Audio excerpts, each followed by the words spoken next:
நாம் செபிப்போம். மகா இரக்கமும் கிருபை நிறைந்த அன்பின் பரலோக தந்தையே, கர்த்தாவே, இந்த நல்ல அருமையான வேலைக்காக நாங்கள் உம்மை துதிக்கிறோம். ஆண்டவரே, உம்மை ஸ்தோத்திரிக்கிறோம். அப்பா, இப்பொழுதும் தேவ ஆவியானவர் உம்முடைய பிள்ளைகள் எங்களோடு கூட நீர் பேசுவீராக. அன்றைய வார்த்தை இன்றைக்கு உம்முடைய பிள்ளைகள் எங்களுக்காய் வெளிப்படும்படியாய் செபிக்கிறேன் ஐயா. இறைவனுடைய வலக்கரத்திற்குள்ளாக எங்களை தாழ்த்துகிறோம். ஆண்டவரே, நீர் மகிமைப்படுவீராக. உம்முடைய நாமம் உயர்த்தப்படுவதாக. இறைவன் இயேசு இந்த நாளிலே உம்முடைய பிள்ளைகளோடு கூட நீர் பேச வேண்டும் என்று சொல்லி ஜெபிக்கிறேன். கர்த்தாவே, தாழ்த்தி உம்முடைய கரத்திற்குள் ஒப்புக் கொடுக்கிறேன். ஆண்டவரே, மகிமைப்படுவீராக, ஆசீர்வதிப்பீராக. இயேசுவின் பல நாமத்தில் பிதாவே, ஆமென். கர்த்தருடைய பரிசுத்த நாமத்திற்கு ஸ்தோத்திரம் உண்டாவதாக. 1 கொரிந்தியரின் புஸ்தகம் 2வது அதிகாரம் 9வது 10வது வசனத்தை நான் வாசிக்கிறேன். 1 கொரிந்தியரின் புஸ்தகம் 2ஆம் அதிகாரம் 9, 10 வசனம்.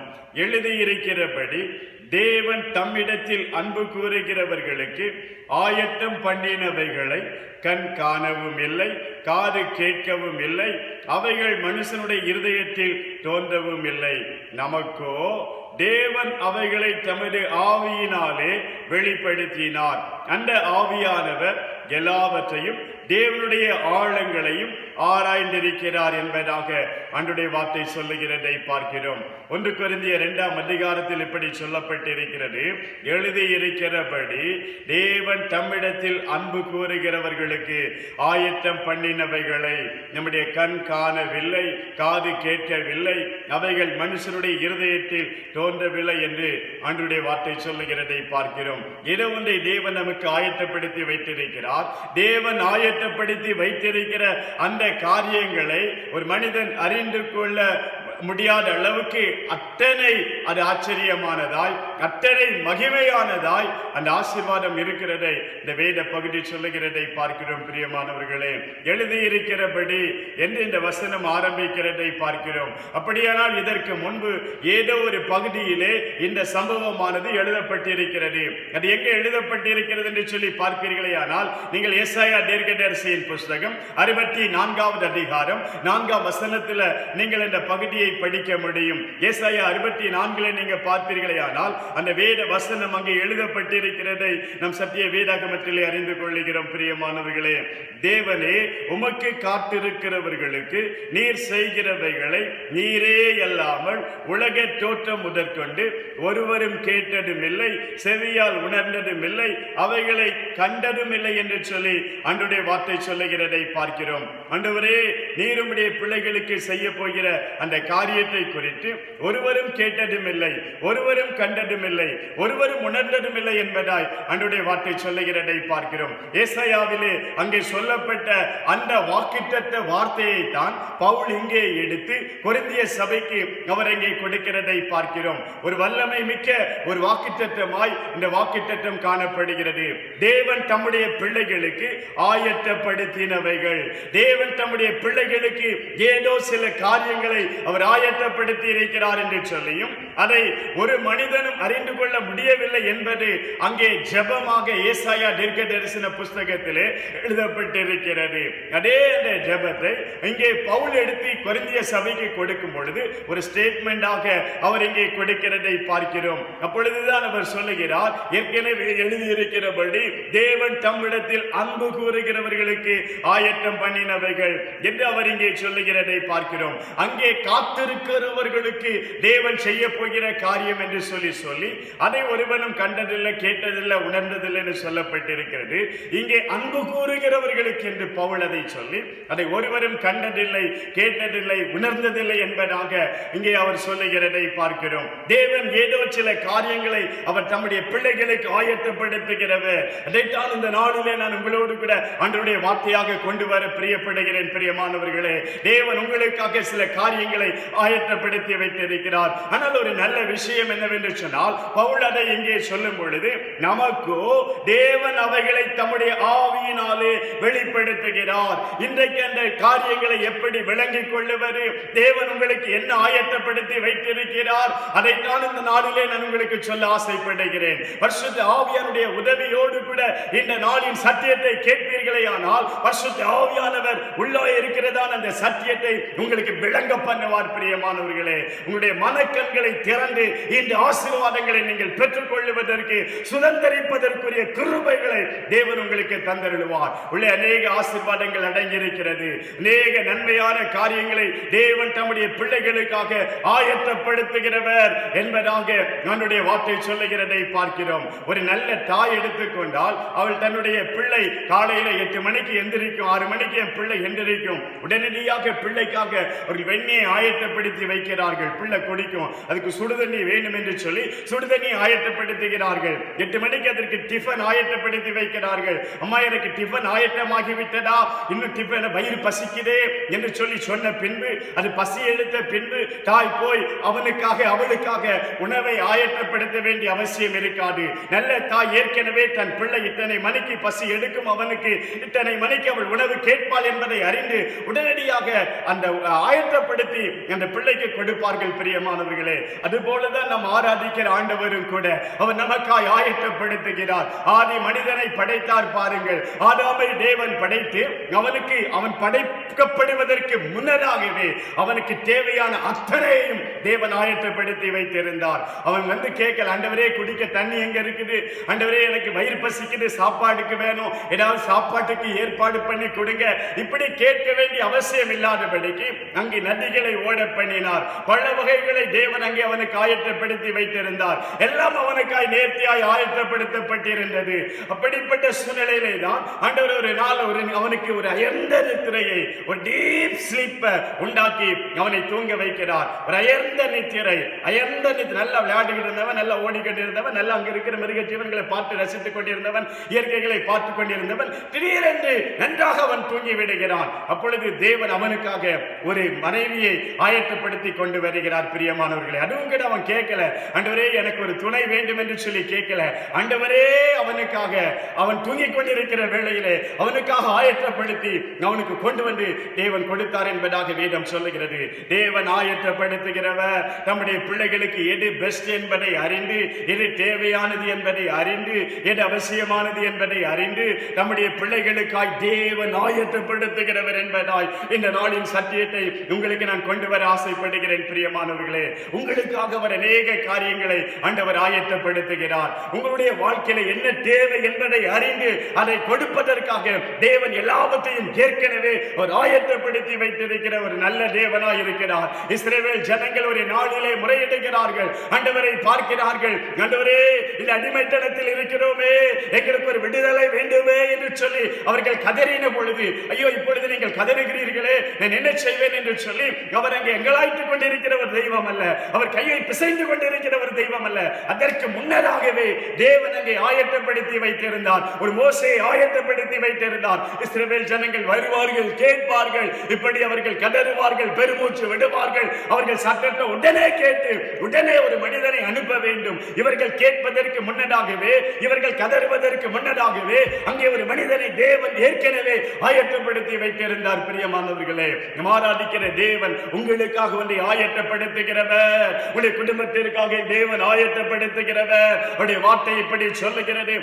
நீங்கள் யாத்திராகமத்தின் புஸ்தகம் 23ஆம் அதிகாரம் 20ஆம் வசனத்தை பார்க்கிறீர்களேயானால், வழியிலே உங்களை காக்கவும் தாம் ஆயத்தம் பண்ணின அந்த ஸ்தலத்திற்கு உங்களை கொண்டு போய் சேர்க்கவும் ஆண்டவர் தம்முடைய தூதனை உங்களுக்கு முன்னே அனுப்புகிறார் என்பதாக நீங்கள் அந்த வசனத்தை படிப்பீர்களேயானால் 23ஆம் அதிகாரம் யாத்திராகமம் 20ஆம் வசனம் சொல்லுகிறது, வழியில் உன்னை காக்கிறதற்கும் நான் ஆயத்தம் பண்ணின ஸ்தானத்திற்கு உன்னை கொண்டு போய் சேர்க்கிறதற்கும் இதோ நான் ஒரு தூதனை உனக்கு முன்னே அனுப்புகிறேன் என்பதாக ஆண்டவருடைய வார்த்தை அங்கே சொல்லுகிறதை பார்க்கிறோம். ஆண்டவர் தம்முடைய பிள்ளைகளுக்காக அவர் ஆயத்தப்படுத்துகிறவர் என்பதை அந்த வேத வார்த்தை சொல்லுகிறது. அவர்களுக்காக தேவன் ஒரு ஸ்தலத்தை ஆயத்தப்படுத்தினார், ஒரு இடத்தை ஆயத்தப்படுத்தினார்.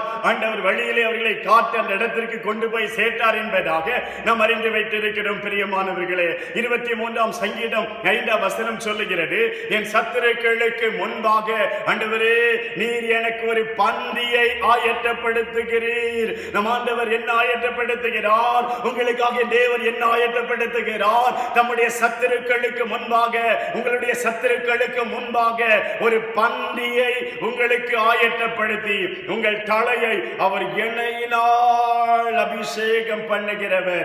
உங்கள் பாத்திரம் நிரம்பி வழியும்படியான அபிஷேகத்தை கொடுத்து உங்களை ஆசீர்வதிக்கிறவர் என்பதால் அந்த ஆண்டவருடைய வார்த்தை சொல்லுகிறது. பிரியமானவர்களே, நீங்கள் சங்கீத புஸ்தகம் 80வது அதிகாரத்திலே பார்ப்பீர்களே ஆனால் அங்கே 8வது 9வது 10வது 11வது வசனம் சொல்லுகிறது, நீர் எகிப்தில் இருந்து ஒரு திராட்சை செடியை கொண்டு வந்து ஜாதிகளை துரத்திவிட்டு அதை நாட்டினீர், அதற்கு இடத்தை ஆயத்தப்படுத்தினீர், அதற்கு இடத்தை ஆயத்தப்படுத்தினீர். அது வேரூன்றி தேசமெங்கும் படர்ந்தது. அதன் கிளைகளால், அதன் நிழலால் மலைகளும் அதன் கிளைகளால் திவ்யமான கேதுருக்களும் மூடப்பட்டது. அது தன் கொடிகளை சமுத்திரமட்டாக, தன் கிளைகளை நதி மட்டுமாக பரவவிட்டது என்பதாக வேதம் சொல்லுகிறது. நாம் பிரியமானவர்களே, ஆண்டவர் ஒரு திராட்சை கொடியை, ஒரு திராட்சை செடியை ஆண்டவர் அவர் எடுத்துக்கொண்டு வருகிறார், பிடுங்கி எடுத்துக்கொண்டு வருகிறார், எகிப்தில் இருந்து கொண்டு வருகிறார். ஏற்கனவே அது எகிப்தில் இருந்து கொண்டிருந்தது. இந்த இஸ்ரவேல் ஜனம் ஏற்கனவே எகிப்தில் இருந்து கொண்டிருந்தார்கள். அவர்களை கொண்டு வந்து அவர்களுக்கு ஒரு இடத்தை ஆயத்தப்படுத்தினீர், அவர்களை இன்னொரு இடத்திலே கொண்டு வந்து நட்டினீர். அங்கே அவர்கள் வேர் விட்டு அவர்கள் படர ஆரம்பித்தார்கள் என்பதாய் ஆண்டவருடைய வார்த்தை சொல்லுகிறதை பார்க்கிறோம். பிரியமானவர்களே, தேவன் உங்களுக்காய் எனக்காய் ஆயத்தப்படுத்துகிறவர் என்பதாக எத்தனை ஆச்சரியமாய் அந்த வார்த்தை சொல்லுகிறதை பார்க்கிறோம். அவர் நமக்காக ஆயத்தப்படுத்துகிறவர் என்பதாய் ஆண்டவருடைய வார்த்தை சொல்லுகிறது. 147வது சங்கீதத்தை பார்ப்பீர்களே ஆனால் அவர் வானத்தை மேகங்களால் மூடி பூமிக்கு மழையை ஆயத்தப்படுத்துகிறார், மலைகளில் புல்லை முளைப்பிக்கிறார் என்பதாக வேதம் சொல்லுகிறது. பிரியமானவர்களே, அவர் வானத்தை மேகங்களினால் மூடி பூமிக்கு மழையை ஆயத்தப்படுத்தி கொடுக்கிறார். அவர்தான் நமக்கு மழையை ஆயத்தப்படுத்தி கொடுக்கிறார். இந்த பூமிக்கு மழையை தேவன் ஆயத்தப்படுத்தி கொடுக்கிறார் என்பதாக ஆண்டவருடைய வார்த்தை சொல்லுகிறது. பிரியமானவர்களே, 132வது சங்கீதத்தை பார்ப்பீர்களே ஆனால் அங்கே ஆண்டவருடைய வார்த்தை சொல்லுகிறது, தாவீதுக்காக ஒரு கொம்பை முளைக்க பண்ணுவேன், நான் அபிஷேகம் பண்ணிவிட்டவனுக்காக ஒரு விளக்கை ஆயத்தம் பண்ணினேன் என்பதாக ஆண்டவருடைய வார்த்தை சொல்லுகிறது.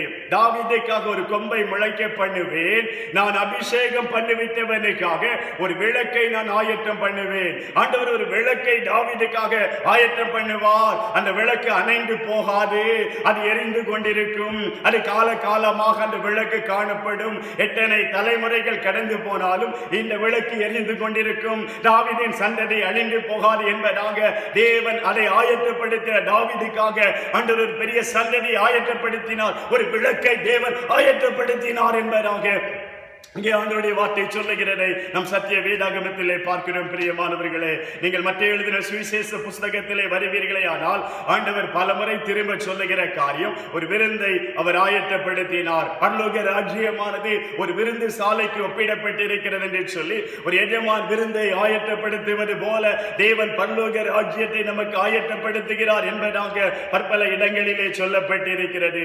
25ஆம் அதிகாரம் மத்திய எழுதின சுவிசேஷத்தில் நீங்கள் பார்ப்பீர்களே ஆனால் ஆண்டவர் சொல்லுகிறார், ஆண்டவருடைய வார்த்தை சொல்லுகிறது, உலகம் உண்டானது முதல் உங்களுக்காக ஆயத்தம் பண்ணப்பட்டிருக்கிற ராஜ்யத்தை சுதந்தரித்துக் கொள்ளுங்கள்.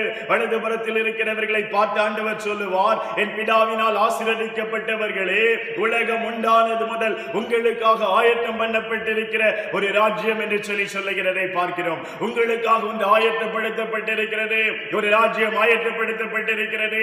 உலக தோற்றம் முன்பாகவே இந்த காரியங்களை தேவன் திட்டம் பண்ணி ஒரு ஆயத்தம் பண்ணி வைத்திருக்கிறார் என்பதாக ஒரு ராஜ்யம் நமக்காக ஆயத்தம் பண்ணப்படுத்தப்பட்டிருக்கிறது என்பதாய் ஆண்டவருடைய வார்த்தை சொல்லுகிறதை பார்க்கிறோம். யோவான் 14ஆம் அதிகாரத்தில் ஆண்டவர் இயேசு கிறிஸ்து சொல்லும் பொழுது சொல்லுகிறார், நான் போகிறேன், நான் போய் உங்களுக்காக ஒரு ஸ்தலத்தை ஆயத்தம் பண்ணுவேன். நான் ஆயத்தம் பண்ணின பின்பு மீண்டும் உங்களிடத்திற்கு வந்து உங்களை நான் என்னண்டையிலே சேர்த்துக் கொள்ளுவேன். நான் ஆயத்தம் பண்ணின அந்த ஸ்தலத்திற்கு உங்களை அழைத்து செல்லுவேன் என்பதாக ஆண்டவர் அங்கே சொல்லுகிறதை நாம் சத்திய வேதாகமத்திலே பார்க்கிறோம் பிரியமானவர்களே. யோவான் 14ஆம் அதிகாரம் 1-2 வசனங்கள் அப்படி சொல்லுகிறது. என் பிதாவின் வீட்டில் அநேக வாசஸ்தலங்கள் உண்டு, அப்படி இல்லாதிருந்தால் நான் உங்களுக்கு சொல்லாதிருப்பேன். ஒரு ஸ்தலத்தை உங்களுக்காக ஆயத்தம் பண்ண போகிறேன். நான் போய் உங்களுக்காக ஸ்தலத்தை ஆயத்தம் பண்ணின பின்பு நான் இருக்கிற இடத்திலே நீங்களும் இருக்கும்படி நான் மறுபடியும் வந்து உங்களை என்னிடத்திற்கு சேர்த்துக் கொள்ளுவேன் என்பதாக அன்றைய வார்த்தை சொல்லுகிறது. உங்களுக்காக ஒரு ஸ்தலத்தை தேவன் ஆயத்தம் பண்ணுகிறவர். எபிரேயர் 11ஆம் அதிகாரம் 16ஆம் வசனம் சொல்லுகிறது, அவர்களுக்காக தேவன் ஒரு நகரத்தை ஆயத்தம் பண்ணினாரே. ஆபிரகாமிற்காக, அவருடைய சந்ததிக்காக தேவன் ஒரு நகரத்தை ஆயத்தம் பண்ணினாரே. அவர்கள் விட்டு விட்டு வந்து விடுகிறார்கள். எங்கள் தேசத்தை விட்டு விட்டு ஆண்டவர் சொன்ன அந்த திசையை நோக்கி பயணித்து வந்திருக்கிறார்கள். ஆகவே அவர்களுக்கு ஒரு இடம் வேண்டும், அவர்களுக்கு ஒரு நிலம் வேண்டும், அவர்களுக்கு ஒரு தேசம் வேண்டும். அவருடைய வார்த்தைக்கு, அன்றைய வார்த்தைக்கு இந்த ஆபிரகாம் கீழ்ப்படிந்து வெளியே வந்தபடியினால் அவனுக்காக, அவன் சந்ததிக்காக நகரத்தை ஆயத்தம் பண்ணினார். நமக்கு ஒரு நித்திய ராஜ்யத்தை ஆயத்தம் பண்ணுகிறவர் என்பதாய் இந்த வார்த்தைகள் சொல்லுகிறதை பார்க்கிறோம். இப்படி பல காரியங்களை வேதத்திலே தேவன் உங்களுக்காக, எனக்காக ஆயத்தம் பண்ணி இருக்கிறார் என்பதால் வேதம் சொல்லுகிறது. பிரியமானவர்களே, 2-3 சம்பவங்களை நான் விளக்கி சொல்லி இதை பெற்றுக்கொள்ள நாம் என்ன செய்ய வேண்டும், இதை இந்த நாளிலே நான் சொல்லி நாளின் சத்தியத்தை நான் முடிக்க ஆசைப்படுகிறேன். 2-3 சம்பவங்கள் வேதத்திலே நாம் தியானிக்க போகிறோம். நீங்கள் எடுத்து படிப்பீர்களே ஆனால் லூக்கா எழுதின சுவிசேஷம் 2ஆம் அதிகாரத்திலே பார்ப்பீர்களே ஆனால் அங்கே ஒரு வசனம் சொல்லுகிறது, ஆண்டவருடைய வார்த்தை சொல்லுகிறது. லூக்கா 2ஆம் அதிகாரம் 30, 31, 32 வசனத்தை படிப்பீர்களே ஆனால் அங்கே ஒரு காரியத்தை பார்க்கிறோம். பிரஜாதிகளுக்கு பிரகாசிக்கிற ஒளியாகவும் உம்முடைய ஜனமாகிய இஸ்ரவேலுக்கு மகிமையாகவும் தேவரீர் சகல ஜனங்களுக்கு முன்பாக ஆயத்தம் பண்ணின உம்முடைய இரட்சணியத்தை என் கண்கள் கண்டது. தேவரீர் சகல ஜனங்களுக்கு முன்பாக ஆயத்தம் பண்ணி வைத்திருக்கிறீர். நீர் ஒன்றை ஆயத்தம் பண்ணி வைத்திருக்கிறீர். சகல ஜனங்களுக்கு முன்பாக ஆண்டவரே நீர் ஒன்றை ஆயத்தம் பண்ணினீர். ஆண்டவரே எங்களுக்காக ஒன்றை நீர் ஆயத்தம் பண்ணினீர். என்ன ஆயத்தம் பண்ணி வைத்திருக்கிறார்? ஒரு இரட்சண்யம், ஒரு ரட்சிப்பை தேவன் நமக்கு ஆயத்தம் பண்ணினார். இந்த உலகத்திலே இயேசு எதற்காக வந்தார்? உங்களுக்கும் எனக்கும் ஒரு ரட்சிப்பை உண்டு பண்ணுவதற்காக. இன்றைக்கு ஒரு ரட்சிப்பு உங்களுக்கு ஆயத்தப்படுத்தப்பட்டிருக்கிறது. இது விலையேற பெற்றது, இது மிகவும் விலையேற பெற்றது என்று வேதம் சொல்லுகிறது. இதை நீங்கள் வேதத்திலே பார்ப்பீர்களே ஆனால் எபிரேயர் 2ஆம் அதிகாரம் நீங்கள் 4வது வசனத்திலே பார்ப்பீர்களே ஆனால் இவ்வளவு பெரிதான ரட்சிப்பை குறித்து நீங்கள் கவலையற்றிருப்பீர்களே ஆனால் என்று அந்த ஆண்டவருடைய வார்த்தை சொல்லுகிறதை பார்க்கிறோம். இந்த ரட்சிப்பை குறித்து அந்த வசனம் சொல்லும் பொழுது, அந்த ஆண்டவருடைய வார்த்தை சொல்லும் பொழுது இவ்வளவு பெரிதான ஒரு ரட்சிப்பு என்று அந்த ஆண்டவருடைய வார்த்தை சொல்லுகிறதை பார்க்கிறோம். இவ்வளவு பெரிதான ரட்சிப்பை குறித்து நாம் கவலையற்றிருப்போமேயானால் என்று அந்த வசனம் சொல்லுகிறது. எபிரேயர் 2:4 நடுப்பகுதியிலே இதை நாம் பார்க்க முடியும். பிரியமானவர்களே, ஒரு பெரிய விலையேற பெற்ற ஒன்று ரட்சிப்பை குறித்து வேதம் சொல்லும் பொழுது அது சாதாரணமானது அல்ல, அது மிகவும் விலையேற பெற்றது என்பதாய் ஆண்டவருடைய வார்த்தை சொல்லுகிறது. தேவன் உங்களுக்காய் ஆயத்தம் பண்ணி வைத்திருக்கிற முதலாவது ஆசீர்வாதமாய் இந்த நாளிலே நான் உங்களுக்கு பகிர்ந்து கொள்ளுகிற காரியம், விலையேற பெற்ற ஒரு ரட்சிப்பை வைத்திருக்கிறார். இதை குறித்து நான் அதிகமாய் உங்களோடு கூட வாதிட நான் ஆசைப்படவில்லை. நம் ரட்சிப்பை குறித்து அறிந்து வைத்திருக்கிறோம், பல முறை நாம் பிரசங்கித்து இருக்கிறோம். ஆனால் அது விலையேற பெற்றது என்பதை மாத்திரம் உங்களுக்கு நான் சொல்லிவிட்டு நான் அடுத்த காரியத்திற்குள்ளே நான் கடந்து செல்ல ஆசைப்படுகிறேன். அது விலையேற பெற்றது. அதை குறித்து எபேசியர் 2ஆம் அதிகாரத்தில் நீங்கள் பார்ப்பீர்களே ஆனால் 2ஆம் அதிகாரம் 8ஆம் வசனம் சொல்லுகிறது, கிருபையினாலே விசுவாசத்தை கொண்டு ரட்சிக்கப்பட்டீர்கள், இது உங்களால் உண்டானது அல்ல, இது தேவனுடைய ஈவு. இது விலையேற பெற்றது, இது தேவனுடைய ஈவு, இது விலையேற பெற்றது என்பதாய் வேதம் சொல்லுகிறது. ஏன் இது விலையேற பெற்றது? இந்த ரட்சிப்பு ஏன் விலையேற பெற்றது?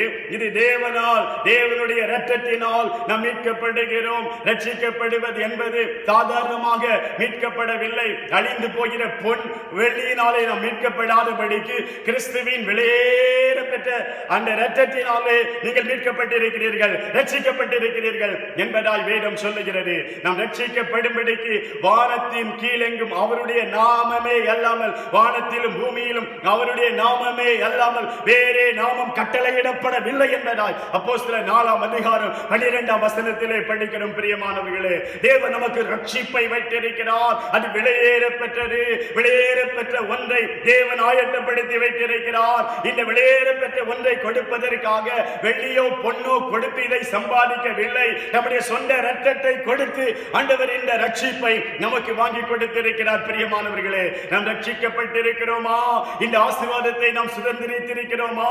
அதை நாம் ஆராய்ந்து பார்க்க வேண்டும். இன்றைக்கு முழு உலகமும் இதற்காக தலைகீழ நடந்து கொண்டிருக்கிறார்கள். முழு உலகமும் இதற்காக என்னென்னவோ செய்து பார்க்கிறார்கள். எத்தனையோ மதங்களை ஸ்தாபித்தவர்கள் கூட கடைசியாக அவர்கள் ரட்சிப்பிற்காக வழி தெரியாதபடி மரித்து போன சம்பவங்கள் உண்டு. பிரியமானவர்களே, மத ஸ்தாபகர்கள், மதத்தை ஸ்தாபித்தவர்கள் எப்படி ரட்சிக்கப்படுவது, கடைசியிலே எப்படி முக்தி அடைவது, அந்த கடைசி ரட்சிப்பாகிய அந்த நான்காவது, அந்த ரட்சிப்பினுடைய நான்காவது படியாகிய ஃபோர்த் ஸ்டேஜ் ஆகிய அந்த ரட்சிப்பை எப்படி அடைவது என்பதை தெரியாதபடிக்கு அவருடைய வாழ்க்கையை முடித்திருக்கிற சம்பவங்கள் சரித்திரத்தில் நீங்கள் பார்க்க முடியும். பிரியமானவர்களே, ஆண்டவர் இந்த உலகத்தை விட்டு கடந்து செல்லும் பொழுது அவர் தைரியமாய் ஒரு வார்த்தை சொன்னார். அவரை போல யாரும் சொல்ல முடியாது. இயேசு சொன்னார், ஒரு கல்லனை பார்த்து சொல்லும் பொழுது, இன்றைக்கு நீ என்னோடு கூட பரதேசியில் இருப்பாய். என் ஆண்டவர் சர்வ வல்லவர், அவர் நம்மை ரட்சிக்கிறவர். இந்த உலகத்திலே வாழ்கிற நாட்களிலே பாவத்தில் இருந்தானாலும் சரி,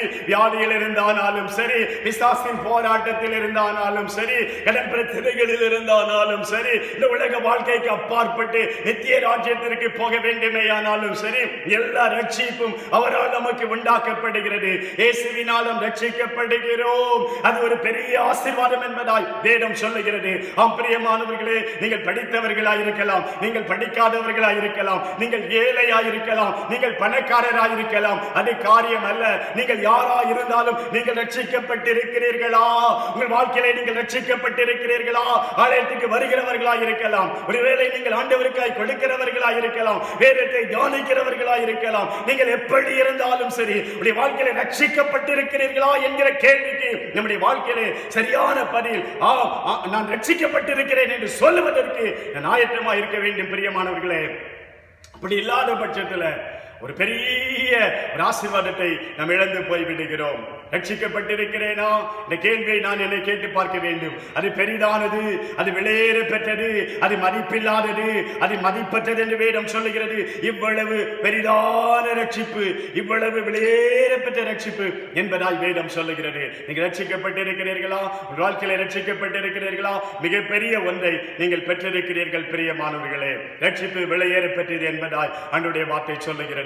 இரண்டாவது, தேவன் உங்களுக்கு என்ன ஆயத்தப்படுத்துகிறார்? ஒரு சந்தோஷமான மகிழ்ச்சியான ஒரு காரியத்தை இந்த நாளிலே தேவன் உங்களுக்கு சொல்லுகிறார். பிரியமானவர்களே, சங்கீத புஸ்தகத்தில் பார்ப்பீர்களே ஆனால் 23வது சங்கீதத்தில் தேவன் நமக்கு ஆயத்தப்படுத்தி வைத்திருக்கிற ஒரு மகிழ்ச்சியான ஒரு ஆசீர்வாதமான வார்த்தை அங்கே சொல்லப்பட்டிருக்கிறதை பார்க்கிறோம். 23வது சங்கீதத்தை பார்ப்பீர்களே ஆனால் ஆண்டவருடைய வார்த்தை சொல்லுகிறது, தேவன் உங்களுக்கு என்ன ஆயத்தப்படுத்தி வைத்திருக்கிறார்? அவருடைய வசனம் என்ன சொல்லி, என் சத்துருக்களுக்கு முன்பாக நீர் எனக்கு ஒரு பந்தியை ஆயத்தப்படுத்தி, என் சத்துருக்களுக்கு முன்பாக நீர் எனக்கு ஒரு பந்தியை ஆயத்தப்படுத்தி என் தலையை எண்ணெயால் அபிஷேகம் பண்ணுகிறீர், என் பாத்திரம் நிரம்பி வழிகிறது.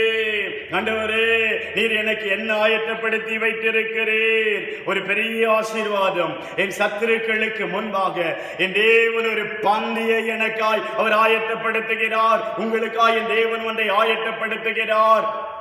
ஒரு பெரிய பந்தியை தேவன் ஆயத்தப்படுத்துகிறார். பிரியமானவர்களே, சங்கீதக்காரர் மிகவும் சந்தோஷமாய் அவன் இந்த காரியத்தை சொல்லுகிறதை பார்க்கிறோம். ஜீவனுள்ள நாளெல்லாம் என்னை தொடரப் போவது கிருபை நன்மை, நன்மையும் கிருபையும் என்னை தொடரும். நான் கர்த்தருடைய வீட்டிலே நீடித்த நாட்களாக நிலைத்திருப்பேன் என்று சொல்லுகிறதை பார்க்கிறோம். 23வது சங்கீதம் சிறு பிள்ளையிலேயே நீங்கள் படித்த சங்கீதம், உங்கள் பிள்ளைகளுக்கு கற்றுக் கொடுக்கிற ஒரு சங்கீதம், மிக அருமையான ஒரு நேர்த்தியான சங்கீதமாக இருந்தாலும் இந்த சங்கீதத்திலே சொல்லப்பட்ட வார்த்தைகள் ஆச்சரியமானவைகள், சங்கீதக்காரனுடைய அனுபவங்களாய் காணப்படக்கூடியவைகள். அவன் இப்படி சொல்லுகிறான், கர்த்தர் என் மேய்ப்பராய் இருக்கிறார், நான் தாழ்ச்சி அடையேன். அவர் என்னை புல்லுள்ள இடங்களில் மேய்த்து அமர்ந்த தண்ணீர்கள் அண்டையிலே என்னை கொண்டு போய் விடுகிறார். எனக்கு என்னென்ன தேவையோ எல்லாவற்றையும் தேவன் எனக்கு ஆயத்தப்படுத்தி கொடுக்கிறார். எனக்கு தேவையான புல்லை கொடுக்கிறார், எனக்கு தேவையான தண்ணீரை கொடுக்கிறார். இதெல்லாம் ஒரு மனிதன் கிறிஸ்துவுக்குள்ள வரும் பொழுது, ஒரு மனிதன் ஆண்டவரை தேடி வரும் வரும் பொழுது அவனுக்கு முதலாவது அவனுடைய தேவைகளை எல்லாம் தேவன் சந்தித்து விடுகிறார் பிரியமானவர்களே. அதன் பின்பு தேவன் அவனுடைய வாழ்க்கையிலே அவனை சத்தியத்தின் பாதையிலே நடத்த ஆரம்பிக்கிறார். அவர் என் ஆத்துமாவை தேற்றி தம்முடைய நாமத்தின் நிமித்தம் என்னை நீதியின் பாதைகளிலே நடத்துகிறார். இந்த மனிதன் ஆண்டவரை தேடி வரும் பொழுது ஒரு வியாதி நீங்கும்படியாய் தேடி வந்தான். ஒரு பிரச்சனைக்காக ஆண்டவரை தேடி வந்தான். ஆண்டவர் பிரச்சனையை மாற்றினது மாத்திரமல்ல, இப்பொழுது அந்த மனிதனுடைய வாழ்க்கையை ஒரு சரியான பாதையை நோக்கி நடத்த ஆரம்பிக்கிறார். அருமையான திருச்சபையே, அருமையான தேவனுடைய பிள்ளைகளே, உடைய வாழ்க்கையில் அநேகருடைய வாழ்க்கையில நீங்கள் இப்படித்தான் வந்தீர்கள். ஆண்டவரை தேடி வந்தீர்கள். ஏதோ ஒரு காரியத்திற்காக, அப்பத்திற்காக தேடி வந்திருக்கலாம், வியாதி சுகத்திற்காக தேடி வந்திருக்கலாம், ஆசீர்வாதத்திற்காக தேடி வந்திருக்கலாம். வந்த உங்களை தேவன் சபையிலே வைத்து பராமரித்து ஒரு பாதையிலே உங்களை நடத்த ஆரம்பித்தார். ஒரு நீதியின் பாதையிலே உங்களை நடத்த ஆரம்பித்தார். அதன் பின்பு வசனத்தை கேட்டு கேட்டு கேட்டு கேட்டு நீங்கள் அந்த வசனத்தின் பாதையிலே நடப்பதற்கு உங்களை ஒப்புக்கொடுக்க ஆரம்பித்தீர்கள். பிரியமானவர்களே, இதோடு கூட நம்முடைய வாழ்க்கை நின்றுவிடக் கூடாது. நீங்கள் முடிசூட்டப்பட வேண்டும். உங்கள் சத்துருக்களுக்கு முன்பாக, மற்றவர்களுக்கு முன்பாக தேவன் உங்களுக்கு ஒரு பந்தியை ஆயத்தப்படுத்த வேண்டும். உங்கள் தலையை எண்ணெயினால் அபிஷேகம் பண்ணப்பட வேண்டும். இது ஒரு பெரிய, மிகப்பெரிய ஒரு ஆசீர்வாதம் பிரியமானவர்களே, ஒரு பெரிய ஆசீர்வாதமாய் காணப்படுகிறது. தாவீதுக்கு இந்த அனுபவம் நன்றாக தெரியும்.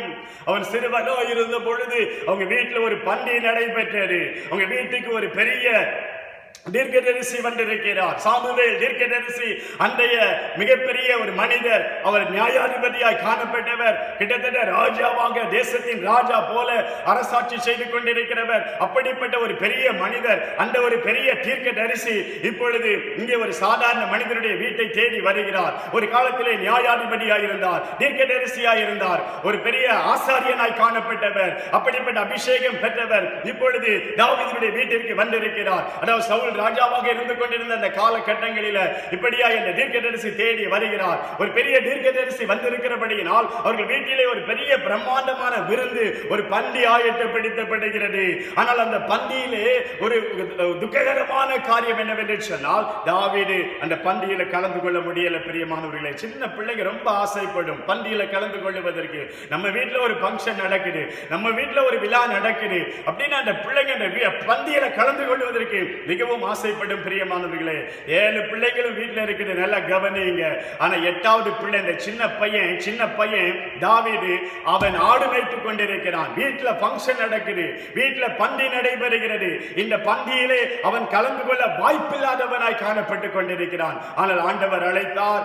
ஆண்டவர் சவுல், அதாவது சாமுவேல் தீர்க்கதரிசியின் மூலமாக ஆண்டவர், இன்னும் உனக்கு பிள்ளைகள் உண்டா என்று கேட்ட பொழுதுதான் அவனுக்கு தகப்பன் உடனே, ஆமா எனக்கு இன்னொரு பிள்ளை இருக்கிறது, ஆடு மேய்த்துக் கொண்டிருக்கிறது என்று சொல்லி அந்த பிள்ளை கொண்டு வரப்படும் பொழுது அந்த பிள்ளை அந்த பந்தியிலே அங்கே அபிஷேகம் பண்ணப்படுகிறது. ஒரு பந்தியை தேவன் அவனுக்கு ஆயத்தப்படுத்தி இருந்தார். அது சகோதரர்களுக்கு நடுவிலே அவர் ஆயத்தப்படுத்தின ஒரு பந்தியாக, ஒருவேளை அது சாமுவேல் தீர்க்கதரிசிக்காக ஆயத்தப்படுத்தின பந்தி போல காணப்பட்டாலும் உண்மையிலேயே ஒரு ராஜரீக அபிஷேகம் அங்கே தாவீதுக்கு கொடுக்கப்படுகிறது. அங்கே ஒரு பந்தி காணப்பட்டது. இப்பொழுது அவனுடைய வாழ்க்கையிலே அது விசுவாசமாய் வளர ஆரம்பித்தது. அந்த விசுவாசம் வளர்ந்து வளர்ந்து வளர்ந்து இப்பொழுது அவன் சொல்லுகிறான், என் தேவன் எனக்கு ஒரு பந்தியை கட்டாயம் ஆயத்தப்படுத்துவார். இப்பொழுது அவன் ராஜாவாக இல்லை, அவன் அந்த நாட்டிலே ஒருவேளை அலைந்து திரிகிறவனாக பின் நாட்களிலே காணப்பட்டுக் கொண்டிருந்த அந்த காலகட்டங்களிலே அவன் இந்த சங்கீதங்களை எழுதியிருந்திருக்க வேண்டும். அவன் சொல்லுகிறான், நிச்சயமாகவே என் தேவன் எனக்கு ஒரு பந்தியை ஆயத்தப்படுத்துவார். பந்தி என்று சொன்னால் நம்ம அதனுடைய காரியத்தை அறிந்திருக்கிறோம். பிரியமானவர்கள், எப்ப பந்தி ஆயத்தப்படுத்துவோம்? வீட்டில் ஒரு பங்கன் நடக்கும் பொழுது, ஒரு பெரிய விழா நடைபெறும் பொழுது, முக்கியமான கட்டங்களிலே நம்ம ஒரு பந்தி ஆயத்தப்படுத்துவோம். இது சாப்பாட்டு காரியம் அல்ல. அது ஏற்கனவே அவனை தேவன் திருப்திப்படுத்தி விட்டார். 1வது வசனம் 2வது வசனம், புல்லுள்ள இடங்கள், அமர்ந்த தண்ணீர் தேவன் ஏற்கனவே அவனுக்கு கொடுத்து விட்டார். பிரியமானவர்களே, இப்பொழுது அவன் அங்கே சொல்லுகிற காரியமானது, தேவன் எனக்கு ஒரு ராஜரீக அபிஷேகத்தை தருவார் என்கிற அந்த ஒரு காரியத்தை அவன் இந்த வசனத்திலே அறிக்கை எடுக்கிறதை நாம் வேதத்திலே பார்க்கிறோம். பிரியமானவர்களே, அவனுக்குள்ள ஒரு பெரிய விசுவாசம் காணப்பட்டது. நிச்சயமாக தேவன் ஒரு பந்தி ஆயத்தப்படுத்துவார். இந்த பந்தி எப்படிப்பட்டது? இது ராஜரீக அபிஷேகம். என்னை ராஜாவாக அபிஷேகம் பண்ணி ஒரு பந்தியை ஆயத்தப்படுத்தி, அந்த பந்தியில என்ன நடக்கும் அப்படின்னா, அந்த பந்தியில அந்த விழாவில் என்ன நடக்கும் என்று சொன்னால், என் தலை அபிஷேகம் பண்ணப்படும். எதற்காக அபிஷேகம் பண்ணப்படும்? ஆதியிலே 2 காரியத்திற்காக 3 காரியத்திற்காக அவர்கள் அபிஷேகம் பண்ணப்படுவார்கள். குறிப்பாக ராஜாவாக ஒரு மனிதனை அபிஷேகம் பண்ணுவார்கள். தைலத்தை ஊற்றி அவனை அபிஷேகம் பண்ணுவார்கள். அவனை பிரதான ஆசாரியர்களாக அபிஷேகம் பண்ணப்படுவார்கள். இப்படிப்பட்ட பிரம்மாண்டமான ஒரு ஆசீர்வாதமான ஒரு அபிஷேகத்திற்காய் அவன் காத்திருக்கிறான். பிரியமானவர்களே, நான் அபிஷேகம் பண்ணப்படுவேன். ஒரு பந்தி அதற்காய் ஆயத்தப்படுத்தப்படும், ஒரு பந்தி இதற்காக ஏற்பாடு செய்யப்படும் என்கிற ஒரு வார்த்தை அவன் அங்கே அறிக்கை செய்கிறதை பார்க்க, தேவன் எனக்காக ஒரு பந்தி ஆயத்தப்படுத்துவார். யாருக்காக தேவன் இந்த பந்தி ஆயத்தப்படுத்துகிறார்? பிரியமானவர்களே, அவனுடைய வாழ்க்கையில் அவன் சொல்லுகிற காரியத்தை பாருங்கள். நான் மரண இருளின் பள்ளத்தாக்கிலே நடந்தாலும் பொல்லாப்புக்கு பயப்பட மாட்டேன்.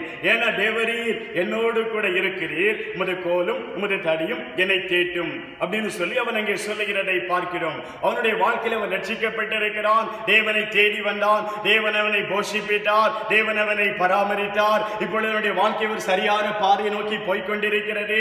ஒரு நீதியின் பாதையிலே போய்கொண்டிருக்கிறான். அப்படி நீதியின் பாதையிலே போய்கொண்டிருக்கிறவனுடைய வாழ்க்கையில என்ன நடக்குதா?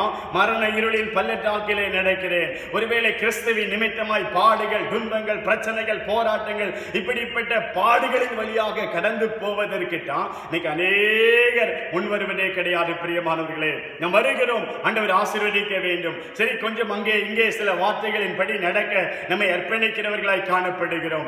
ஆண்டவருடைய வார்த்தை சொல்லுகிறது, தேவனுடைய வசனம் சொல்லுகிறது, உங்களுடைய வாழ்க்கையில என்னுடைய வாழ்க்கையில நீதி நிமித்தம் கர்த்தருக்காக, கிறிஸ்துவுக்காக நாம் பாடுகளை சகிக்கிறவர்களாய் காணப்பட வேண்டும். அவரோடு கூட நீங்கள் பாடுகளை சகிப்பீர்களே ஆனால் அவரோடு கூட நீங்கள் ஆளுகை செய்ய முடியும் என்பதாய் வேதம் சொல்லுகிறது.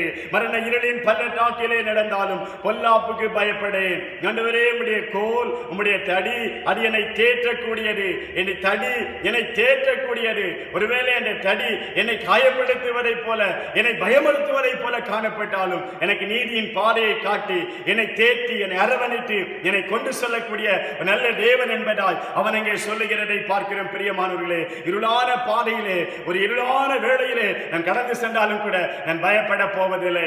என நான் ஒருவரை கரம் பிடித்திருக்கிறேன் என்கிற விசுவாசத்தோடு கூட வாழ்க்கை காணப்படுகிறது. உங்களுடைய வாழ்க்கையிலே தேவனால் அழைக்கப்பட்டு தேவனுடைய ஆசீர்வாதத்தை சுதந்திரித்து அவருடைய வழியிலே நடக்கிற பிள்ளைகள் வாழ்க்கையிலே சில வேளைகளிலே பாடுகள், போராட்டங்கள் வருகிறது என்று சொன்னால், அருமையான தேவனுடைய பிள்ளைகளே, நீங்கள் சோர்ந்து போய் விடாதீர்கள். உங்களுக்கு ஒரு பந்தி ஆயத்தப்படுத்துவதற்காக, உங்களுக்கு ஒரு பந்தி ஆயத்தப்படுத்துவதற்காக இன்றைக்கு அருமையான தேவனுடைய பிள்ளையே, நீங்கள் இப்படிப்பட்ட ஒரு சோர்வின் பாதையிலே கடந்து போய் கொண்டிருக்கிறீர்களோ, உங்களுடைய வாழ்க்கையிலே நீங்கள் கண்ணீரின் பாதையிலே கடந்து போய் கொண்டிருக்கிறீர்களோ, ஏன் எனக்கு இந்த கண்ணீர், ஏன் எனக்கு இந்த போராட்டம், ஏன் எனக்கு இந்த பிரச்சனை என்று சொல்லி நீங்கள் குழம்பிக் கொண்டிருக்கிறீர்களோ, ஒன்றை அறிந்து கொள்ளுங்கள். இந்த இருளான பாதையை நீங்கள் கடந்து, இந்த பிரச்சனையை கடந்து, இந்த தண்ணீரை கடந்து, இந்த தீயை கடந்து நீங்கள் வெளியே வரும் பொழுது உங்கள் தலை முடி சூட்டப்படும், உங்கள் தலை எண்ணெயினால் அபிஷேகம் பண்ணப்படும். உங்கள் சத்துருக்களுக்கு முன்பாக தேவன் ஒரு பாந்தியை ஆயத்தப்படுத்தி உங்கள் தலையை எண்ணெயினாலே அபிஷேகம் பண்ணுவதற்காகத்தான் இருளான பாதை ஒருபுறமுகாமல் செல்லுவீர்களே. ஆனால் இந்த பாதையின் வழியாக ஒருவேளை இருளான பாதை ஆனாலும் என் தேவன் முன்னே செல்லுகிறார் என்கிற விசுவாசத்தோடு கூட நீங்கள் இதை கடந்து செல்லுவீர்களே. ஆனால் இதை கடந்த பின்பு உங்களுக்கு ஒரு ஆசீர்வாதம், உங்கள் தலை எண்ணெயினால் அபிஷேகம் பண்ணப்படும், உங்கள் தலை எண்ணெயினால் அபிஷேகம் பண்ணப்படும். உங்கள் பாத்திரம் அது நிரம்ப ஆரம்பிக்கும், அது நிரம்பி வழி ஆரம்பிக்கும். இது ராஜரீக அபிஷேகமாய் மாறும், இது மற்றவர்களுக்கு ஆசீர்வாதமாய் மாறும். அது ஆரோனுடைய சிரசிலே ஊற்றப்பட்டு அவன் தாடிகளிலே இறங்கி அவன் அங்கிகளிலே நிறைக்கிறதான நல்ல தைலம் அது எர்மோன் மலையிலும் சீயோன் பர்வதத்திலும் பெய்கிற பனிக்கு ஒப்பாயிருப்பது போல உங்களுடைய வாழ்க்கையிலே உங்களுக்கு அபிஷேகம் தைலமானது அது உங்கள் தலையிலே இறங்கி, அது உங்களுடைய உடலிலே இறங்கி, அது உங்களிலிருந்து நிரம்பி வழிகிறதாக மற்றவர்களுக்கு அந்த ஆசீர்வாதத்தை நீங்கள் கடத்துகிறவர்களாய் காணப்படுவீர்கள். பிரியமானவர்களே, ராஜரீக அபிஷேகம் மற்றவர்களுக்கு ஆசீர்வாதமாய் காணப்படுவது எனக்கு மாத்திரமல்ல, என் குடும்பத்திற்கு மாத்திரமல்ல. இந்த இருளின் பாதை நீங்கள் கடந்த பின்பு இந்த பிரச்சனையை, அருமையான தேவனுடைய சனமே, அருமையான தேவனுடைய பிள்ளைகளே, அருமையான சகோதரனே, இந்த பிரச்சனையை நீங்கள் கடந்த பின்பு நீங்கள் அநேகருக்கு ஆசீர்வாதமான ஒரு பாத்திரமாய் தேவன் உங்களை மாற்றப் போகிறார். நன்றியோடு ஆண்டவரை ஸ்தோத்திரம் பண்ணி உடைய நாமத்தை மகிமைப்படுத்துங்க. யாருக்காக தேவன் இன்றைக்கு பேசிக் கொண்டிருக்கிறார் தெரியல. ஒரு இருளான பாதையிலே நீங்கள் போய்கொண்டிருக்கிறீர்கள். உடைய வாழ்க்கையிலே இந்த இருளை நீங்கள் கடந்த பின்பு, இந்த பிரச்சனையை நீங்கள் கடந்த பின்பு இன்றைக்கு நீங்கள் சொல்லிக் கொண்டிருக்கிறீர்கள், ஐயோ நான் வேத வசனத்தின்படி தானே நடந்தேன், ஆண்டவருடைய வசனத்தின்படி தானே என் வாழ்க்கை அமைந்திருந்தது, நீதியின் பாதையிலே நடந்தேனே, ஆண்டவரை தேடி வந்தேனே, சரியான பாதையிலே போய்கொண்டிருந்தேனே, ஆனால் அந்த பாதையிலே இருள் வந்தது, அந்த பாதையிலே பிரச்சனை வந்தது, அந்த பாதையிலே போராட்டம் வந்தது என்று சொல்லிக் கொண்டிருக்கிறீர்களே. ஆனால் தேவன் நிச்சயமாக உங்கள் தலையை எண்ணெயினால் அபிஷேகம் பண்ணுவார். உங்கள் பாத்திரம் நிரம்பி வழிகிற ஒரு அனுபவத்துக்குள்ள நீங்கள் கடந்து வருகிறதை பார்ப்பீர்கள். பிரியமானவர்களே, தலையை தேவன் எண்ணெயினால் அபிஷேகம் பண்ணுவார், உங்கள் பாத்திரத்தை நிரம்பி வழிய பண்ணுவார். மூன்றாவதாக அங்கே தேவன் செய்கிற இன்னொரு ஆசீர்வாதத்தை பாருங்க. ஆண்டவருடைய வார்த்தை சொல்லுகிறது, யாத்திராகமத்தின் புஸ்தகத்துக்குள்ள வருவீர்களே ஆனால் யாத்திராகமத்தின் புஸ்தகம் 23ஆம் அதிகாரம் 20ஆம் வசனம் சொல்லுகிறது, வழியில் உன்னை காக்கிறதற்கும் நான் ஆயத்தம் பண்ணின ஸ்தானத்திற்கு உன்னை கொண்டு போய் சேர்க்கிறதற்கும் இதோ நான் ஒரு தூதனை உனக்கு முன்பாக அனுப்புகிறேன். நான் ஆயத்தம் பண்ணின ஒரு ஸ்தானத்திற்கு உன்னை நான் கொண்டு போய் சேர்க்க போகிறேன்.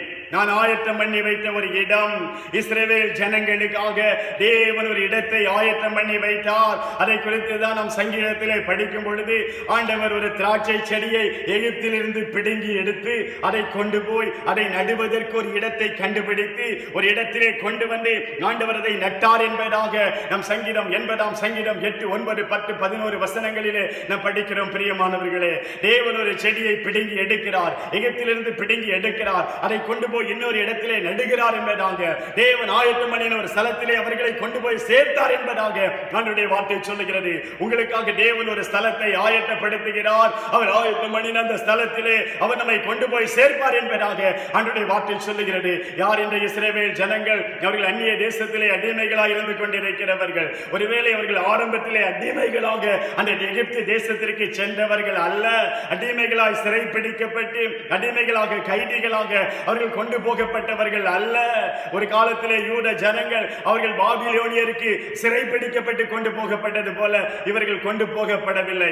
இஸ்ரவேல் ஜனங்கள் அசீரியர்களால் சிறை பிடிக்கப்பட்டு கொண்டு போகப்பட்டது போல இவர்கள் கொண்டு போகப்படவில்லை. பிரியமானவர்களே, இந்த யாக்கோபின் பிள்ளைகள் 70 பேர் இவர்கள் ராஜரீக மரியாதையோடு கூட அந்த தேசத்தின் ரட்சகனாக அங்கே யோசேப்பு காணப்பட்ட பொழுது அவர்கள் மரியாதையாக, அவர்கள் கௌரவ விருந்தினராக அந்த தேசத்திற்குள்ளே வந்தவர்கள். அடிமைகளாய் வரவில்லை. ஆனால் வருடங்கள் உருண்டோடி விட்டது. இப்பொழுது அவர்கள் அந்த தேசத்திலே அடிமைகளாய் காணப்படுகிறார்கள். ஜனம் பெருத்து விட்டார்கள். அந்த தேசத்தினுடைய ராஜாவே, அந்த தேசத்தினுடைய ஜனங்களே சொல்லுகிறார்கள், இவர்கள் நம்மிலும் ஏராளமாய் பலத்து போனார்கள், நம்மிலும் ஏராளமாய் இவர்கள் பெருகி இருக்கிறார்கள் என்பதாக அவர்கள் சொல்லுகிறதை நம் வேதத்திலே பார்க்க முடியும். பிரியமானவர்களே, இங்கே ஆண்டவருடைய வார்த்தை சொல்லுகிறது பாருங்க. யாத்திராகமம் 1ஆம் அதிகாரத்தில் சொல்லப்பட்டிருக்கிறது, பார்வோன் தன்னுடைய ஜனங்களை பார்த்து சொல்லும் பொழுது சொல்லுகிறான், அவன் தன் ஜனங்களை நோக்கி, இதோ இஸ்ரவேல் புத்திரராகிய ஜனங்கள் நம்மிலும் ஏராளமானவர்களும் பலத்தவர்களுமாயிருக்கிறார்கள் என்பதாக அங்கே அவன் சொல்லுகிறதை பார்க்கிறோம். நம்மிலும் ஏராளமானவர்கள், நம்மை விட ஏராளமா இருக்கிறாங்க, நம்மை விட பலசாலிகளாய் காணப்படுகிறாங்க, நம்ம தேசத்துல இருக்கிறாங்க. திடீர்னு சொல்லி அவங்க டர்ன் ஆயிட்டாங்கன்னா நம்மை அவர்கள் கவிழ்த்து விடுவார்கள், நம்முடைய தேசத்தை அவர்கள் பிடித்து விடுவார்கள் என்கிற பயம் இங்கே பார்வோன் மன்னனுக்கு உண்டாகிறது. ஆனால் இவர்களோ அந்த தேசத்திலே பெருமூச்சு விட்டுக் கொண்டிருக்கிறார்கள், அழுது கொண்டிருக்கிறார்கள் என்பதாக வேதம் சொல்லுகிறது.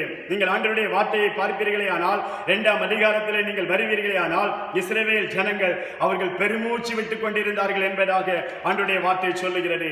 அவர்கள் பெருமூச்சு விட்டு அழக்கூடிய ஒரு சூழ்நிலைக்கு வந்தார்கள் என்பதாக ஆண்டவருடைய வார்த்தை சொல்லுகிறதை நம் சத்திய வேதாகமத்திலே பார்க்கிறோம். பிரியமானவர்களே, தேவ பிள்ளைகள் அழுகிறார்கள். அந்நிய தேசத்திலே அவர்கள் அங்கே அடிமைகளாய் காணப்பட்டுக் கொண்டிருக்கிறார்கள். ஆண்டவர் அங்கே சொல்லும் பொழுது சொல்லுகிறார், இப்பொழுதும் இஸ்ரவேல் புத்திரரின் கூக்குரல் என் சந்நிதியில் வந்து எட்டினது, எகிப்தியர் அவர்களை ஒடுக்குகிற ஒடுக்குதலை நான் கண்டேன் என்பதாக ஆண்டவர் அங்கே சொல்லுகிறதை பார்க்கிறோம். 3ஆம் அதிகாரம் யாத்திராகமம் 8ஆம் வசனத்தில் ஆண்டவர் சொல்லுகிறதை பார்க்கிறோம். ஒடுக்கப்படுகிறார்கள் அவர்கள் அதிகமாய், அங்கே அவர்களுக்கு அநேக கட்டுப்பாடுகள் போடப்படுகிறது, அவர்களுக்கு கேட்க யாரும் இல்லாத ஒரு சூழ்நிலை காணப்படுகிறது. ஆண் பிள்ளைகள் பிடித்து அவர் நைல் நதியிலே தூக்கி எறியப்படுகிறார்கள். ஏன் எடுக்கன்னு சொல்லி கேட்கிறதுக்கு யாரும் இல்லாத ஒரு சூழ்நிலை அங்கே காணப்படுகிறது. பிரியமானவர்களே, அவர்கள் இப்பொழுது அழ ஆரம்பிக்கிறார்கள், பெருமூச்சு விட ஆரம்பிக்கிறார்கள், ஆண்டவரை நோக்கி கடற ஆரம்பிக்கிறார்கள். ஐயோ, எங்களுக்குன்னு சொல்லி யாரும் இல்லையா? எங்களை காப்பாற்ற யாரும் இல்லையா? இந்த ராஜன் எங்களை ஒடுக்குகிறானே, இவனிடத்திலே போய் நியாயத்தை பேச முடியாதபடி காணப்படுகிறோமே. இப்படி அவர்கள் ஒரு நாளிலே கடறக்கூடியவர்களாய் அவர்கள் தேவனை நோக்கி அவர்கள் புலம்பக்கூடிய பெருமூச்சு விடக்கூடிய அளவுக்கு சூழ்நிலை போகிறது. பிரியமானவர்களே, பெருமூச்சு விட்டு அழுகிறாங்க. உடனே பாருங்க, ஆண்டவர் செயல்படுகிறார். இவங்க எப்ப பெருமூச்சு விடுவாங்க, எப்ப அழுவாங்க, எப்ப என்னை நோக்கி கூப்பிடுவாங்க அப்படின்னு ஆண்டவர் காத்து கொண்டிருந்தார். இவங்க கூப்பிட்டுட்டாங்கன்னா உடனே மோசே அனுப்பி விட வேண்டும். ஏற்கனவே கர்த்தர் மோசேயை ஆயத்தப்படுத்தி வைத்திருந்தார். தான் ஆயத்தப்படுத்தின ஸ்தலத்திலே கொண்டு போய் இந்த ஜனங்களை சேர்ப்பதற்கு ஏற்கனவே தேவன் மோசேயை ஆயத்தப்படுத்தி வைத்திருந்தார். பிரியமானவர்களே, ஒரு முறை நான் சின்ன பையனா இருக்கும் பொழுது, சிறுவனா இருக்கும் பொழுது, படிக்கிற காலத்துல எங்களுடைய ஸ்கூல்ல வரலாற்று ஆசிரியர் கதை சொல்லுங்க சார் அப்படின்னு சொன்னா, இந்த கதை 2-3 முறை திரும்ப சொல்லி இருக்கிறாரு.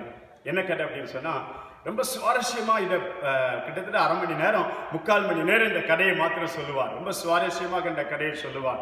அதாவது அப்பொழுது இந்திரா காந்தி அம்மையார் நம்முடைய தேசத்தினுடைய பாரத பிரதமராக காணப்பட்டிருந்த ஒரு சமயம் அது. அந்த காலகட்டத்தில் சீனா நமக்கு விரோதமாக, நம்முடைய நாட்டிற்கு விரோதமாக அவர்கள் படையெடுத்து வருகிற ஒரு காட்சி. அதாவது அவர்கள் கப்பலிலே யுத்தம் பண்ணுவதற்காக அவருடைய கப்பற்படை நம்முடைய நாட்டை நோக்கி வந்து கொண்டிருக்கிற ஒரு காட்சியை அவர்கள் என்ன பண்ணாங்கன்னு சொன்னா காண ஆரம்பித்தார்கள். உடனே இப்படிப்பட்ட சூழ்நிலையில சீனா இப்படி நமக்கு விரோதமாக யுத்தத்துக்கு அது அணிவகுத்து வருகிறது என்கிற அந்த காரியத்தை அறிந்த பொழுது பாரத பிரதமருக்கு என்ன செய்ய வேண்டும் சொல்லி தெரியவில்லை.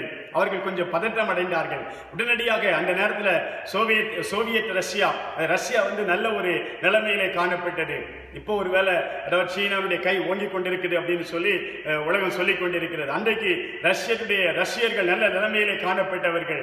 அப்போ உடனே நமக்கு மிகவும் நட்பு நாடாக காணப்பட்ட ரஷ்யாவிற்கு அவர் உடனே போன் பண்ணி தன்னுடைய நிலைமையை எடுத்து சொன்னார்களாம். இப்படி சூழ்நிலை இருக்குது, எங்களுக்கு விரோதமா சீனா யுத்தத்துக்கு அது கங்கணம் கட்டி கொண்டு வந்துகிட்டு இருக்குது, யுத்தத்துக்காக வருகிறது, என்ன செய்யணும் தெரியல, நான் ரொம்ப பதட்டம் அடைகிறேன், ரொம்ப நான் பதட்டப்படுகிறேன், எனக்கு இதுக்கு சூழ்நிலைகளை நீங்க உதவி செய்ய வேண்டும் என்று சொன்ன பொழுது அங்கே ரஷ்யாவிலிருந்து பதில் உடனடியாக வந்ததான். என்ன அப்படின்னா, எங்களுக்கு தெரியும் சீனா உங்களுக்கு விரோதமாக யுத்தத்துக்கு ஆயத்தமாய் கொண்டிருக்கிற சம்பவத்தை நாங்கள் அறிந்திருக்கிறோம். ஆகவே ஏற்கனவே அதை தாக்குவதற்கு அதை விட 6 மடங்கு பலம் பொருந்தின அந்த கப்பல்களை நாங்கள் ஏற்கனவே ஆயத்தப்படுத்தி வைத்திருக்கிறோம், எங்களுடைய எல்லைப்புறங்களில் ஆயத்தப்படுத்தி வைத்திருக்கிறோம். நீங்க இப்ப எஸ் ஒரு வார்த்தை சொன்னீங்கன்னா போதும், உடனே நாங்கள் அங்கு யுத்தத்திற்கான காரியங்களை நாங்கள் செய்ய ஆயத்தமாகி விடுவோம் என்று சொல்லி அவர்கள் சொன்னார்களாம். இதை மிகவும் சுவாரஸ்யமாக சொல்லுவார். பிரியமானவர்களே, ஏற்கனவே அவர்களுக்காக நம்முடைய தேசத்திற்காக ஆயத்தப்படுத்தப்பட்ட அந்த காரியத்தை அவர் மிகவும் சுவாரஸ்யமாக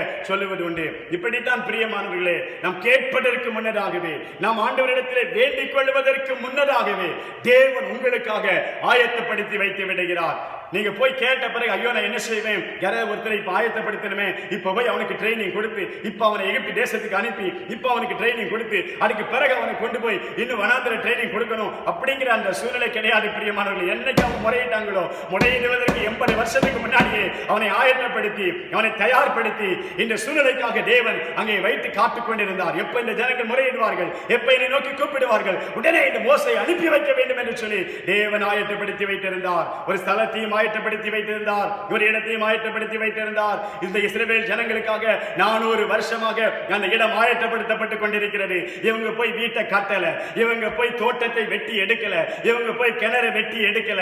வேதம் சொல்லுகிறது, கட்டாத வீடு, நட்டாத தோட்டம், வெட்டாத கிணறு. எவ்வளவு ஆச்சரியமான காரியத்தை தேவன் ஆயத்தப்படுத்தினார். தேவன் நகரத்தை ஆயத்தப்படுத்துகிறார், தேவன் ஸ்தலத்தை ஆயத்தப்படுத்துகிறார். அதை தேவன் ஏற்கனவே ஆயத்தப்படுத்தி வைத்திருக்கிறார். பிரஜாதி ஜனங்களை கொண்டு வீடுகளை ஆயத்தப்படுத்தினார், பிரஜாதி ஜனங்களை கொண்டு கிணறுகளை ஆயத்தப்படுத்தினார், பிரஜாதி ஜனங்களை கொண்டு தோட்ட துறவிகளை ஆயத்தப்படுத்தினார். எல்லாம் ஆயத்தப்படுத்தி விட்டு ஆண்டவர் தம்முடைய பிள்ளைகளை அங்கே கொண்டு போனார். பிரியமானவர்களே, இவர்கள் பயந்தாங்க, இவர்கள் பயந்தவர்கள், ஒரு ராஜாவை எதிர்த்து நின்று யுத்தம் செய்வதற்கு திராணியற்றவர்கள். ஆனால் இவர்கள் ஆயத்தப்படுத்தி யுத்தம் செய்வதற்குரிய பலனை கொடுத்து 31 அரக்கர்களை, 31 பெரிய ராஜாக்களை, 31 அரக்க ராஜாக்களை துரத்தி விட்டு அந்த இடத்தை தேவன் அவர்களுக்கு சொந்தப்படுத்தி கொடுத்தார். பிரியமானவர்களே, ஒரு ராஜாவை எதிர்க்க திராணியற்றவர்களை கொண்டு போய் 31 ராஜாக்களை துரத்தும்படியான காரியங்களை செய்து அந்த பகுதியை தேவன் தம்முடைய பிள்ளைகளுக்கு கொடுத்தார். பிரியமானவர்களே, உங்களுடைய வாழ்க்கையிலும் கூட தேவன் ஒரு நகரத்தை தேவன் நமக்காக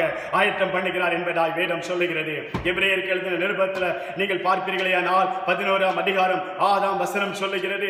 எபிரேயர் 11ஆம் அதிகாரத்தில் 6ஆம் வசனத்தை 16ஆம் வசனத்தை பார்ப்பீர்களே ஆனால் அவர்களுக்கு ஒரு நகரத்தை தேவன் ஆயத்தம் பண்ணினாரே.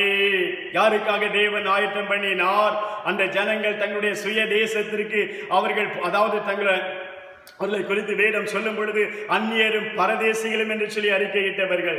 இவர்கள் எல்லோரும் வாக்குத்தத்தம் பண்ணப்பட்டதை அடையாமல் தூரத்திலே அவைகளை கண்டு நம்பி அணைத்துக் கொண்டு பூமியின் மேல் தங்களை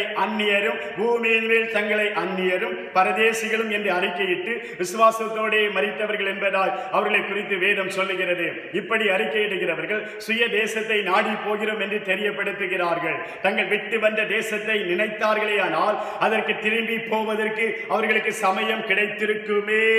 தாங்கள் விட்டு வந்தார்களே அந்த தேசத்தை நினைத்து கூட பார்க்காதபடிக்கு தேவன் அழைத்த தேசத்தை நோக்கி முன்னோக்கி வந்தார்கள். பிரியமானவர்களே, அப்படி முன்னோக்கி வந்தபடியினால் தேவன் அவர்களுக்காக ஒரு நகரத்தை ஆயத்தப்படுத்தினார். ஆம் பிரியமானவர்களே, உங்களுடைய வாழ்க்கையிலே, நம்முடைய வாழ்க்கையிலே தேவன் ஒரு மகிமையான ஆசீர்வாதத்தை கொடுக்க போகிறார். உங்களுடைய வாழ்க்கையிலே இந்த ஆபிரகாமை போல நீங்கள் விட்டு வந்ததை திரும்பி பாராதபடிக்கு, பழையவைகளை திரும்பி பாராதபடிக்கு நீங்கள் முன்னோக்கி செல்லுகிறவர்களாய் காணப்படுவீர்களே ஆனால் வேதம் சொல்லுகிறது அவர்களுக்கு ஒரு நகரத்தை தேவன் ஆயத்தம் பண்ணினாரே.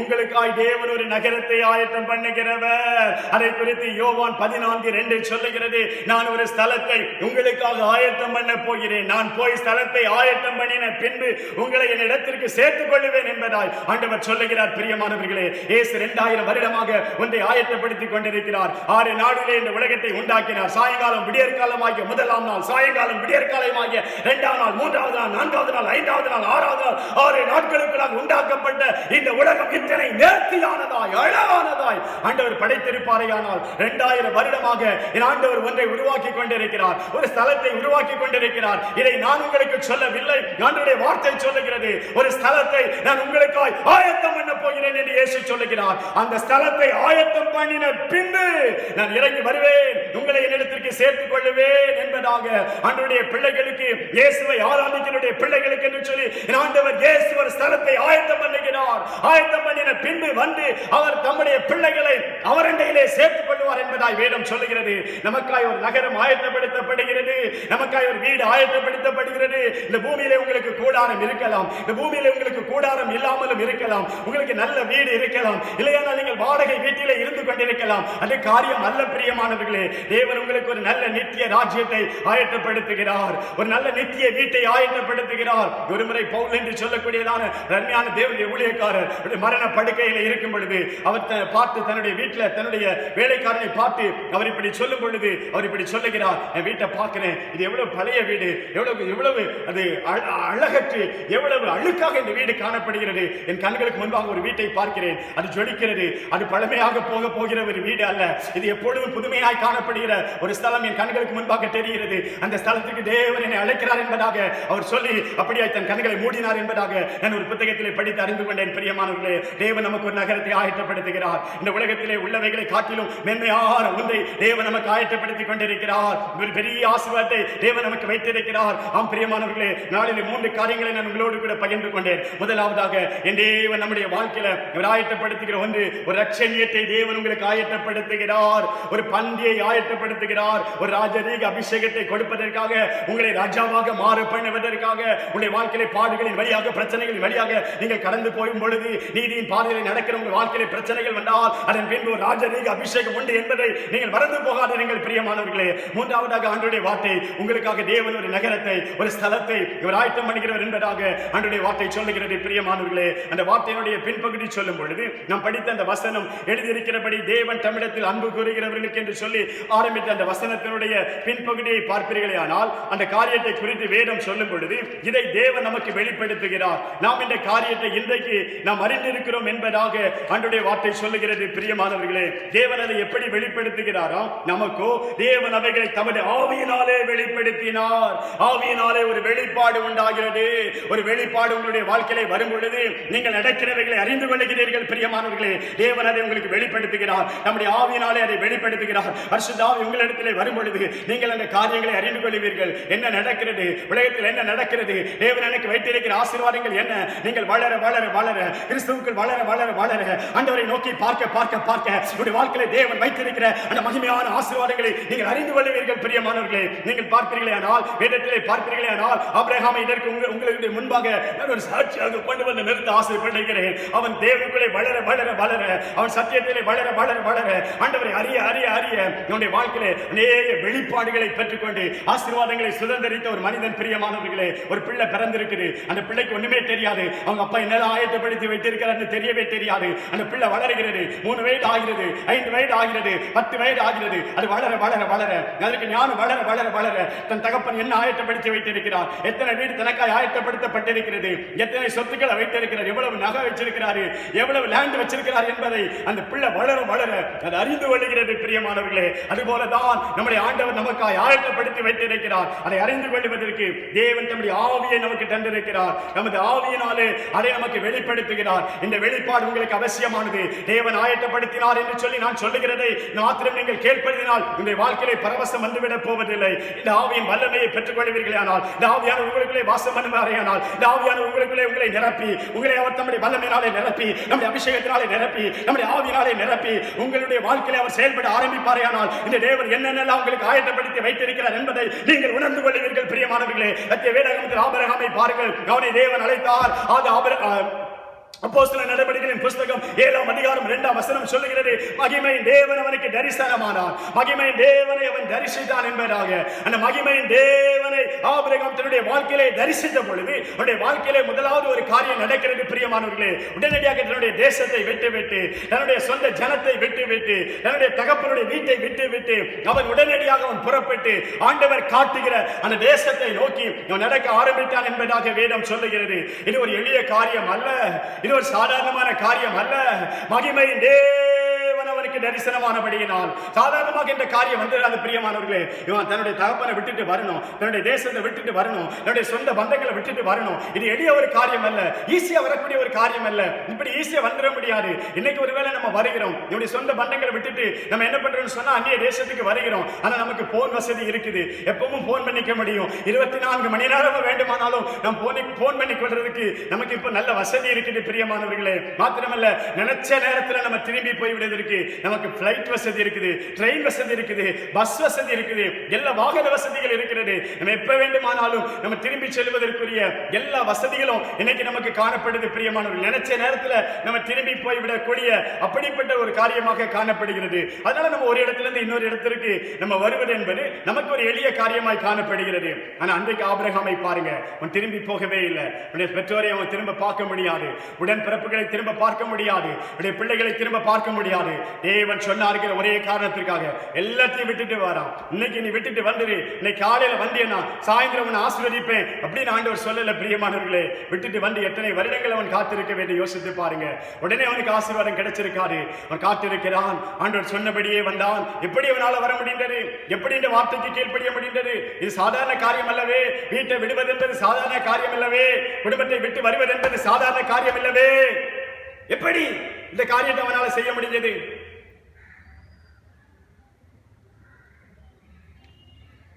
சில வருடங்களுக்கு முன்பு ஆந்திராவில் பயங்கரமான புயல் அடித்தது.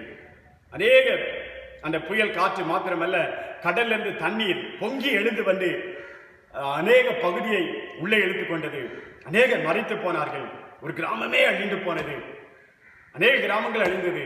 ஒரு கிராமத்தில் போய் எப்படி உங்களுடைய கிராமம் அழிஞ்சது அப்படிங்கிற அந்த காரியத்தை கேட்ட பொழுது அவங்க வந்து என்ன பதில் சொன்னாங்க அப்படின்னு சொன்னா, ஏன் நீங்க வந்து அதை குறித்து கொஞ்சம் சில வார்த்தைகள் பேசுங்க அப்படின்னு சொல்லும் பொழுது அந்த கிராமத்தில் உள்ள ஒரு முதியவர் சொன்ன ஒரு காரியம், பிரியமானவர்களே, நாங்க எப்படி அழிந்து போனோம், எங்களுடைய கிராமம் எப்படி அழிந்து போனது அப்படின்னு சொன்னா, எங்களுக்கு ஏற்கனவே எச்சரிப்புகள் வந்தது. கவர்மெண்ட் எங்களுக்கு சொல்லிச்சுது, நீங்க இடத்த காலி பண்ணுங்க, வீட்டை காலி பண்ணுங்க, ஆடு மாடுகள் எல்லாம் கூட்டிட்டு வேற இடத்துக்கு போயிருங்க அப்படின்னு எங்களுக்கு திரும்ப திரும்ப கவர்மெண்ட் சொல்லிச்சுது. ஆனா அந்த எச்சரிப்பை நாங்க ஏற்றுக்கொள்ளல. ஏன் ஏற்றுக்கொள்ளல தெரியுமா? நாங்க வேற எங்க போவோம்? வீட்டை விட்டுட்டு வேற எங்க போவோம்? ஆடு மாடுகளை கொண்டுட்டு எங்க போவோம்? அதனால நாங்க இங்கேயே இருந்துட்டோம், அழிக்கப்பட்டோம் என்பதை அவங்க சொன்னாங்க. பிரியமானவர்களே, யோசித்து பாருங்க. வீட்டை விடுவது என்பது அவங்களுக்கு அவ்வளவு எளிதான காரியமா இருந்திருக்கவில்லை. அவர்கள் அப்படிதான் இருந்திருக்கும். வீட்டை விடு, இனத்தை விடு, சொந்தத்தை விடு, எல்லாத்தையும் விட்டு நீ விட்டு நான் உனக்கு இன்னைக்கே நான் உனக்கு 1 கோடி ரூபாய் தருவேன், உனக்கு 10 கோடி ரூபாய் தருவேன் அப்படின்னு ஆண்டவர் சொல்லல. ஆனால் அவன் புறப்பட்டு போனான். ஏன் தெரியுமா? ஒரு மகிமையின் தேவனை அவன் தரிசித்தான். பிரியமானவர்களே, ஒரு மகிமையின் தேவன், ஆராதிக்கிற தேவன், அவர் மகிமையின் தேவன் என்கிற ஒரு வெளிப்பாடு அவனுக்குள்ள இருந்தபடியினால் அவனுடைய வாழ்க்கையிலே அவன் அநேக காரியங்களை விட்டுவிட்டான். வாழ்க்கையில் வெளிப்பாடு வர வர வர வர அந்த தேவனை அறிந்து கொள்வீர்கள். பிரியமானவர்களே, தொடர்ந்து வருகிறான்.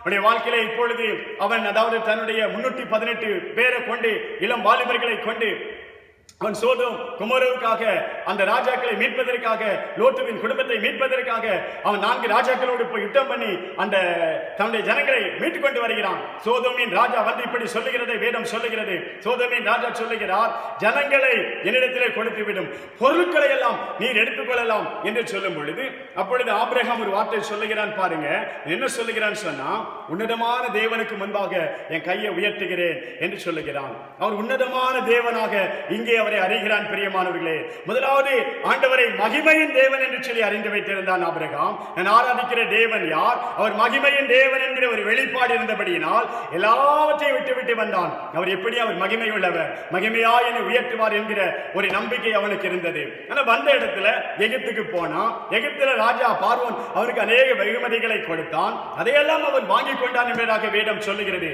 வேலைக்காரங்களை கொடுத்தான், அதை வாங்கி கொண்டான் என்பதாக வேதம் சொல்லுகிறது. அப்படி வந்தவள் தான் ஆகார் என்பதாக வேதம் சொல்லுகிறது.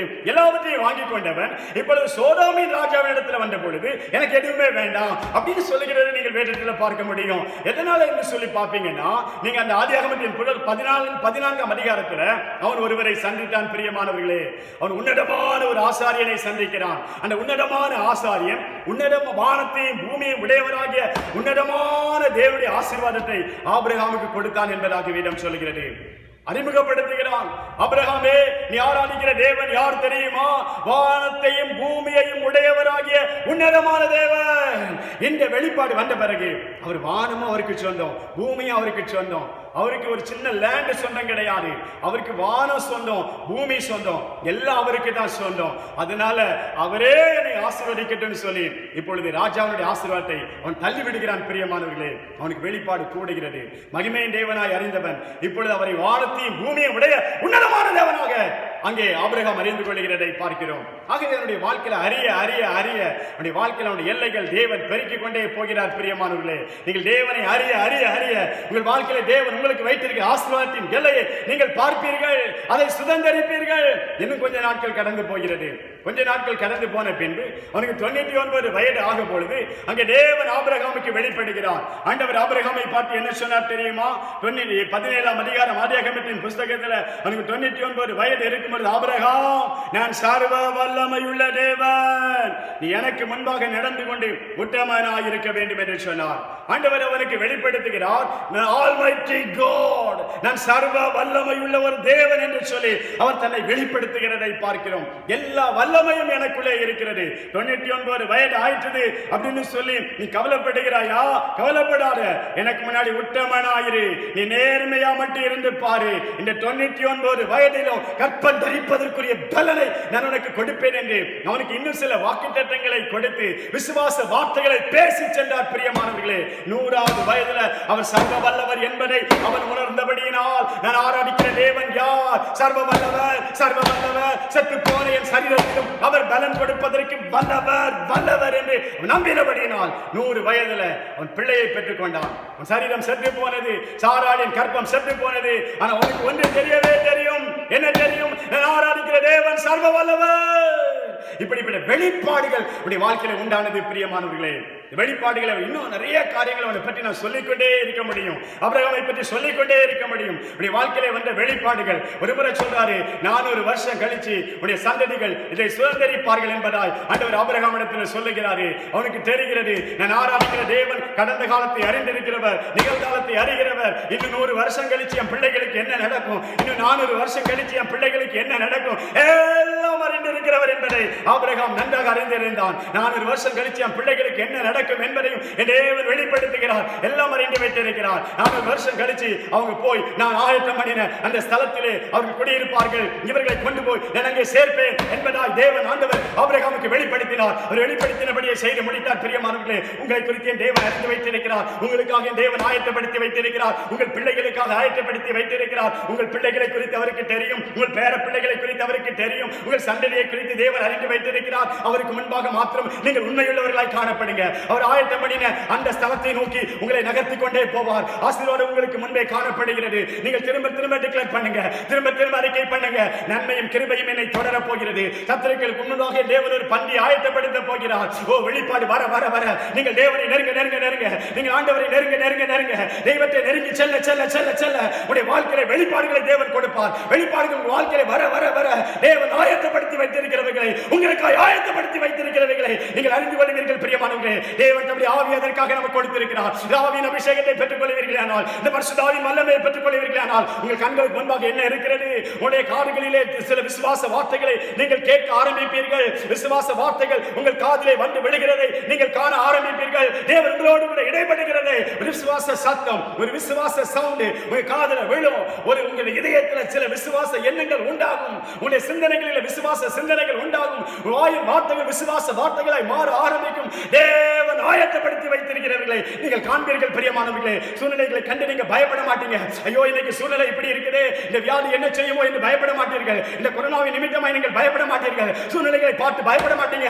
இன்னும் 100 வருஷம் கழிச்சு என் பிள்ளைகளுக்கு என்ன நடக்கும் என்று தேவன் அறிந்து வைத்திருக்கிறார். நான் அவருடைய கரத்திலே இருக்கிறேன், என் பிள்ளைகளுடைய கரத்திலே இருக்கிறார்கள், என் குடும்பம் அவருடைய கரத்திலே இருக்கிறது. இன்னும் 400 வருஷம் கழிச்சு என் சந்ததிக்கு என்ன நடக்கும் என்பதை, என் பிள்ளைகளின் பிள்ளைகளுக்கு அவருடைய சந்ததிக்கு என்ன நடக்கும் என்பதை தேவன் அறிந்து வைத்திருக்கிறார். அவருடைய கரத்திலே நான் காணப்படுகிறேன். எதுவும் என் குடும்பத்தை அணுகாது, என் குடும்பத்தை அணுகாது, எதுவும் என் வாழ்க்கையில காணப்படாது. தேவன் எனக்கு ஆயத்தம் படுத்தி வைத்திருக்கிற நன்மைகளை காண்பேன் என்கிற விசுவாசம் உங்களுக்கு வரும். பிரியமானவர்களே, எல்லோரும் கண்களை மூடுவோம். அன்பின் பரலோக பிதாவே, இன்றைக்கு உம்முடைய பிள்ளைகளை ஆசீர்வதிப்பீராக. நீர் ஆயத்தம் பண்ணின அந்த நன்மைகளை உம்முடைய பிள்ளைகள் காணத்தக்கதாக. ஆண்டவரே, நீர் உம்முடைய பிள்ளைகளுக்கு ரட்சிப்பை ஆயத்தப்படுத்தி வைத்திருக்கிறீர். ஒரு பந்தியை ஆயத்தப்படுத்தி வைத்திருக்கிறீர். ஒரு நகரத்தை ஆயத்தப்படுத்தி வைத்திருக்கிறீர். மற்றும் ஸ்தோத்திரம் ஆண்டவரே. வல்லமையுள்ள கரமுடைய பிள்ளைகளை அப்படியாய் ஆசீர்வதிப்பதாக. அதை சுதந்திரிக்கிற பலனை உம்முடைய பிள்ளைகள் கொடுப்பீராக. மகிமைப்படுவீராக. இயேசுவின் நாமத்தில் ஜெபிக்கிறேன் நல்ல பிதாவே. ஆமென், ஆமென். God bless you. கர்த்தர் உங்களை ஆசீர்வதிப்பாராக.